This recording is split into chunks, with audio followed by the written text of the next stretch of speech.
Hey everyone, welcome back in Aspire and Pious classes. पिछले क्लासों में हम लोगों ने फिजिक्स का जितना भी थ्योरी एमसीक्यू था उसको हम लोगों ने कंप्लीट कर लिया है, फुल रिवीजन कर लिया है।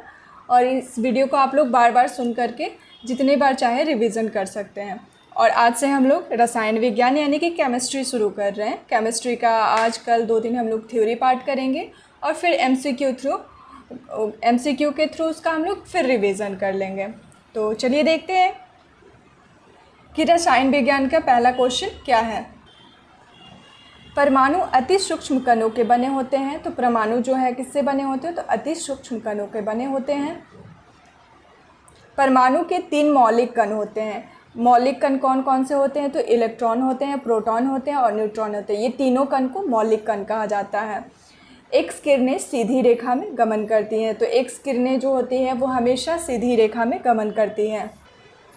एक्स किरणों का उपयोग चिकित्सा जगत में टूटी हड्डियों के चित्र लेने, फेफड़ों में उत्पन्न विकारों का पता लगाने के लिए किया जाता है। तो यहाँ पे एक्स किरण का यूज कहाँ होता है ये बताया गया है कि टूटी हड्डी का चित्र लेने के लिए यानी कि एक्सरे में, और फिर फेफड़ों में उत्पन्न विकारों का पता लगाने के लिए यानी कि नॉर्मली एक्सरे में यूज किया जाता है। परमाणु के नाभिक में प्रोटॉन और न्यूट्रॉन होते हैं। बहुत ही इंपॉर्टेंट फैक्ट है, हमेशा ध्यान रखना है कि परमाणु के नाभिक में इलेक्ट्रॉन नहीं होते हैं, सिर्फ प्रोटॉन और न्यूट्रॉन होते हैं। एक ही तत्व के 2 परमाणु जिनकी परमाणु संख्याएं समान होती है किंतु द्रव्यमान भिन्न होता है। जिनकी परमाणु संख्या जो है वो समान होती है लेकिन द्रव्यमान उसका भिन्न होता है, उसको हम लोग क्या कहते हैं, समस्थानिक कहते हैं यानी कि आइसोटोप कहते हैं। वे तत्व जिनकी परमाणु संख्या भिन्न भिन्न होती हैं लेकिन द्रव्यमान संख्या समान होती है। यहाँ इसका जस्ट अपोजिट हो गया है। समस्थानिक में क्या था कि जिनकी परमाणु संख्या समान हो लेकिन द्रव्यमान भिन्न हो, लेकिन समभारिक यानी कि आइसोबार में क्या है कि जिनकी परमाणु संख्या तो भिन्न हो लेकिन द्रव्यमान संख्या समान हो, तो उसको समभारिक यानी कि आइसोबार कहते हैं। ये दोनों फैक्ट को याद करने में बहुत कन्फ्यूज़न होता है, तो इसे ध्यान से याद रखना होगा। आगे देखते हैं। 1 मोल बराबर 6.022 इंटू 10⁻23 अणु का परमाणु होता है। हाइड्रोजन को छोड़कर सभी धातुएं जो है वो विद्युत ऋणात्मक होती है, और हाइड्रोजन जो है ये क्या होता है, तो ये धनात्मक होता है, और सभी धातुएं जो है वो ऋणात्मक होती हैं। वायुमंडल में सबसे अधिक मात्रा में नाइट्रोजन पाया जाता है, 78% पाया जाता है नाइट्रोजन।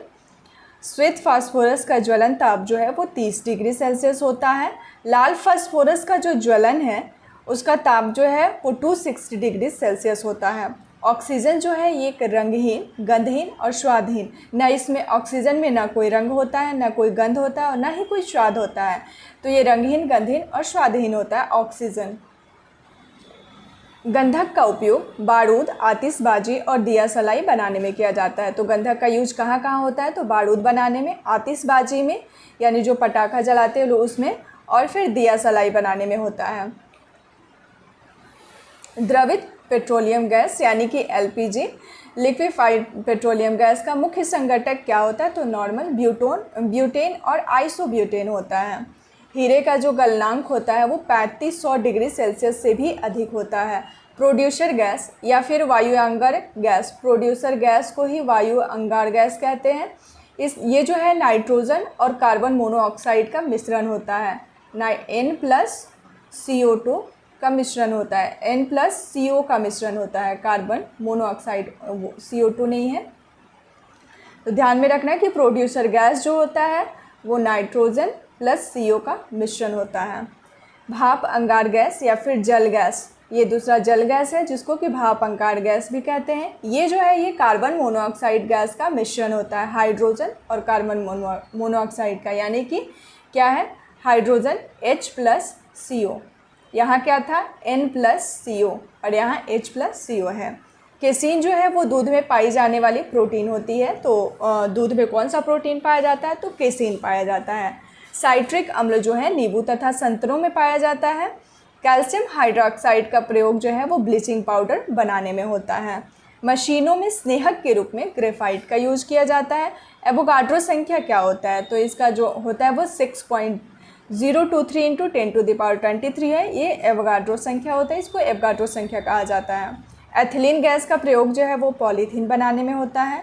आयरन यानी कि लोहा पर जिंक की परत चढ़ाना गैल्वेनीकरण कहलाता है। जब लोहा पे जिंक का परत चढ़ाया जाता है तो उस प्रक्रिया को गैल्वेनीकरण कहा जाता है। भारी हाइड्रोजन के ऑक्साइड यानी कि D2O को भारी जल कहते हैं। भारी जल का ही सूत्र है D2O। हाइड्रोजन बम नाभिकीय संलयन अभिक्रिया पर आधारित है। और एक और है हाइड्रोजन बम के बाद एक और कौन सा है, परमाणु बम। तो वो किस संलयन पे आधारित है, वो किस प्रक्रिया पे आधारित है, इस क्वेश्चन का जवाब आप लोग को हमें कमेंट बॉक्स में देना है। हाइड्रोजन बम तो नाभिकीय संलयन पे है, लेकिन परमाणु बम किस पे आधारित है ये बताना है आप लोग को। दूध खट्टा लैक्टिक अम्ल के कारण होता है। दूध खट्टा क्यों हो जाता है, तो ये लैक्टिक अम्ल के कारण होता है। नियॉन गैस का प्रयोग ट्यूबों के ऊपर विज्ञापन चिन्हों के रूप में किया जाता है। तो विज्ञापन में जो गैस का यूज होता है वो नियॉन गैस होता है। पेट्रोलियम जो है वो हाइड्रोकार्बन का एक जटिल द्रव मिश्रण होता है। तो हाइड्रोकार्बन का मिश्रण जो होता है वो पेट्रोलियम होता है। रेयॉन सेलुलोज से बना संश्लेषित सिल्क है। ये ध्यान रखना है कि ये कौन सा सिल्क है, तो संश्लेषित सिल्क है रेयॉन, जो कि सेलुलोज से बना होता है। सिलिकॉन जो कि एक अधातु है का प्रयोग कंप्यूटर के इलेक्ट्रॉनिक चिप्स में होता है। हीरा का अपवर्तनांक जो है सबसे अधिक होता है। पूर्ण आंतरिक परावर्तन के कारण हीरा चमकता है। क्यों चमकता है हीरा, तो पूर्ण आंतरिक परावर्तन के कारण चमकता है। प्लेटिनम जो है सबसे कठोर धातु होता है। तो सबसे कठोर धातु कौन सा है, प्लेटिनम है। और प्लेटिनम को हम लोग सफ़ेद स्वर्ण भी कहते हैं, यानी कि उजला सोना भी कहा जाता है प्लेटिनम को ही, जो कि सबसे कठोर धातु है। इलेक्ट्रॉन त्याग करने की प्रक्रिया क्या होता है, तो ऑक्सीकरण कहलाता है। जब इलेक्ट्रॉन त्याग होता है तो उस प्रक्रिया को ऑक्सीकरण कहते हैं, और वहीं पे जब इलेक्ट्रॉन ग्रहण होता है तो उस प्रक्रिया को अवकरण कहा जाता है। आतिशबाजी में हरा रंग जो है वो बेरियम के कारण होता है। तो आतिशबाजी में हरा रंग किसके कारण होता है, तो बेरियम के कारण होता है। दिया सलाई में लाल फास्फोरस लेपित होता है। रेडॉन वायुमंडल में नहीं पाई जाने वाली अक्रिय गैस है। ध्यान रखना है कि रेडॉन जो है वो अक्रिय गैस है, लेकिन ये वायुमंडल में नहीं पाई जाती है। रेडॉन गैसीय तत्वों में सबसे भारी है। दलहनी पौधों की जड़ों में राइजोबियम नामक जीवाणु पाया जाता है। फोटोग्राफी में सिल्वर ब्रोमाइड का प्रयोग होता है। गुब्बारों को भरने में हीलियम गैस का प्रयोग होता है। नॉनस्टिक बर्तन के ऊपरी परत टेफ्लॉन का बना होता है। नॉनस्टिक बर्तन का जो ऊपरी परत होता है वो टेफ्लॉन का बना होता है। लैंप तथा ट्यूबों में नियॉन गैस भरी जाती है। लैंप और ट्यूब में नियॉन गैस भरा जाता है। जल की अस्थायी कठोरता उसमें कैल्शियम और मैग्नीशियम के बाइकार्बोनेट लवण के घुले रहने के कारण होती है। तो जल में अस्थायी कठोरता किसके कारण होता है, तो कैल्शियम और मैग्नीशियम के बाइकार्बोनेट के जो लवण घुल जाते हैं तो उसको अस्थायी कठोरता होता है। उसमें कुछ भी इधर उधर की बातें नहीं है, बस फैक्ट टू फैक्ट हम लोग पढ़ रहे हैं। जितना फैक्ट जितना कम समय में हम लोग याद कर ले वो सही है। पानी की अस्थायी तथा अस्थायी कठोरता को दूर करने के लिए सोडियम कार्बोनेट का यूज किया जाता है। तो पानी की अस्थायी हो या फिर अस्थायी कठोरता हो, दोनों को दूर करने के लिए सोडियम कार्बोनेट का यूज कर सकते हैं। सोना और चांदी के शुद्धिकरण में नाइट्रिक अम्ल यानी कि HNO3 का प्रयोग किया जाता है। विद्युत का सबसे अच्छा सुचालक चांदी होता है, सिल्वर होता है। नाइट्रस ऑक्साइड जो है N2O को हंसाने वाली गैस कहा जाता है, यानी कि लाफिंग गैस किसे कहा जाता है, तो N2O को, नाइट्रस ऑक्साइड को। कृत्रिम वर्षा के लिए प्रयोग में सिल्वर आयोडाइड प्रयोग होता है। सोना जो है वो शुद्ध सोना किसको कहा जाता है, तो 24 कैरेट सोना को शुद्ध सोना कहा जाता है। अम्ल वर्षा जो है SO2 और NO2 गैसों के वायु में रहने के कारण होता है। तो अम्ल वर्षा होने का कारण क्या है, तो SO2 और NO2 है। लोहा का सबसे शुद्ध रूप जो है वो पिटवा लोहा होता है। क्वार्टेज में सिलिकॉन और ऑक्सीजन दो तत्व होते हैं। तो क्वार्टेज में कौन कौन से तत्व पाए जाते हैं, तो सिलिकॉन और ऑक्सीजन पाए जाते हैं। कार्बन के दो मुख्य अपरूप होते हैं, हीरा और ग्रेफाइट। ये बहुत इंपॉर्टेंट फैक्ट है, याद रखना है। हमेशा एग्जाम में पूछता है कि कार्बन के दो मुख्य अपरूप या फिर एक अपरूप, मतलब कार्बन के अपरूप कौन से होते हैं, तो ये हीरा और ग्रेफाइट होता है। हीरा ताप एवं विद्युत का कुचालक होता है। हीरा जो है वो ताप और विद्युत दोनों का कुचालक होता है। शुद्ध हीरा जो है वो पारदर्शक और रंगहीन होता है। शुद्ध हीरा पारदर्शक होता है और उसमें कोई रंग नहीं होता है। प्राकृतिक रबर जो है वो आइसोप्रेन का बहुलक होता है। प्राकृतिक रबर को अधिक मजबूत और प्रत्यास्थ बनाने के लिए उसमें सल्फर मिलाया जाता है। इसलिए रबर में जो फैलाव होता है उसी को प्रत्यास्थ कहते हैं। वैसा बनाने के लिए उसमें सल्फ़र मिलाया जाता है और उसमें मजबूती आती है। सबसे उत्तम कोयला जो है वो एंथ्रासाइट होता है, क्योंकि इसमें 96% कार्बन पाया जाता है, इसलिए सबसे उत्तम कोयला होता है। नायलॉन जो है मानव द्वारा संश्लेषित किया गया पहला रेशा है जो कि मानव द्वारा संश्लेषित किया गया है। शुद्ध जल का पीएच मान जो है वो 7 होता है और इसलिए शुद्ध जल को उदासीन भी कहा जाता है। सबसे हल्की धातु जो है वो लिथियम है, सबसे हल्की धातु है। लेड संचायक बैटरी में सल्फ्यूरिक अम्ल का प्रयोग होता है और कार्बन डाइऑक्साइड का प्रयोग जो है वो आग बुझाने के लिए किया जाता है। तो आग बुझाने के लिए कौन सी गैस का प्रयोग किया जाता है? तो कार्बन डाइऑक्साइड का यूज किया जाता है। शुद्ध जल जो है वो विद्युत का कुचालक होता है। हड्डियों एवं दांतों में कैल्शियम पाया जाता है। लोहे में जंग लगने के लिए उत्तरदायी जो है वो ऑक्सीजन और नमी जब एक साथ होता है तो लोहे में जंग लग जाता है। एसिटिलीन गैस का प्रयोग जो है वो कच्चे फलों को पकाने के लिए किया जाता है। फोटोग्राफी में अस्थायीकरण के लिए सोडियम थायोसल्फेट का प्रयोग किया जाता है। फास्फोरस जो है वो हवा में जल उठता है, इसी कारण इसे जल में डुबा कर रखा जाता है। अगर फास्फोरस को बिना जल में डुबाए रखा जाए तो वो हवा के साथ रिएक्ट कर जाता है। कोल गैस जो है वो मुख्यतः हाइड्रोजन और मीथेन का मिश्रण होता है। कोल गैस किसका मिश्रण होता है? तो हाइड्रोजन और मीथेन का। क्लोरीन गैस जो है फूल का रंग उड़ा देता है। जब फूल पे क्लोरीन गैस का छिड़काव होता है तो देखा जाता है कि फूल का रंग वो उड़ा देता है।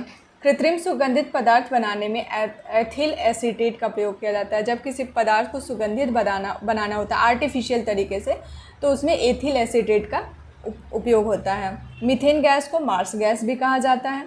भारी जल का उपयोग जो है वो न्यूट्रॉन मंदक व ट्रेसर के रूप में किया जाता है। D2O, अभी मैंने पीछे बताया कि D2O भारी जल का सूत्र होता है, तो इसका जो उपयोग है वो न्यूट्रॉन मंदक और ट्रेसर के रूप में किया जाता है। न्यूट्रॉन को गति धीमी करने के लिए और ट्रेसर के रूप में किया जाता है। बर्तनों में कलई करने में अमोनियम क्लोराइड का प्रयोग किया जाता है। बर्तनों में कलई किससे किया जाता है? तो अमोनियम क्लोराइड से। पानी का क्वथनांक 100 डिग्री सेल्सियस होता है। परम शून्य ताप का जो मान है -273 डिग्री सेल्सियस होता है। -270 डिग्री सेल्सियस को परम शून्य ताप कहा जाता है। इत्र का सुगंध जो है वो विसरण के कारण फैलता है। जब इत्र कहीं भी यूज़ होता है तो बहुत एरिया में उसका सुगंध फैलता है। तो क्यों होता है? तो वो विसरण के कारण फैलता है। किसी परमाणु के बाह्यतम कक्षा में उपस्थित इलेक्ट्रॉन को संयोजी इलेक्ट्रॉन कहते हैं। अक्रिय गैसों की बाह्यतम कक्षा में 2 या 8 इलेक्ट्रॉन होते हैं। तो बाह्यतम कक्षा में कितने इलेक्ट्रॉन पाए जाते हैं? तो 2 या 8 होते हैं, उसी को संयोजी इलेक्ट्रॉन कहते हैं। जंग लगना ऑक्सीकरण की घटना है। ऑक्सीकरण की घटना क्या है? तो जंग लगना है। क्यों लगता है? तो नमी और हवा जब होता है तो जंग लग जाता है। आवर्त सारणी में आवर्तों की संख्या कितनी है? तो 7 होती है। आवर्त सारणी में क्षैतिज कतारों को आवर्त तथा उदग्र कतार, मतलब ऐसे जो क्षैतिज कतार होता है उसको आवर्त कहते हैं और जो वर्टिकल होता है यानी कि उदग्र होता है उसको वर्ग कहते हैं। उदासीन विलयन का पीएच मान क्या होता है? तो 7 होता है, जो कि जल का पीएच मान है, इसलिए जल को उदासीन कहा जाता है। अम्लीय विलयन का पीएच मान क्या होता है? तो पीएच मान 7 से कम जो होता है उसको अम्लीय कहते हैं और जो 7 से अधिक होता है उसको क्षारीय कहते हैं और जो 7 होता है उसको उदासीन विलयन कहते हैं।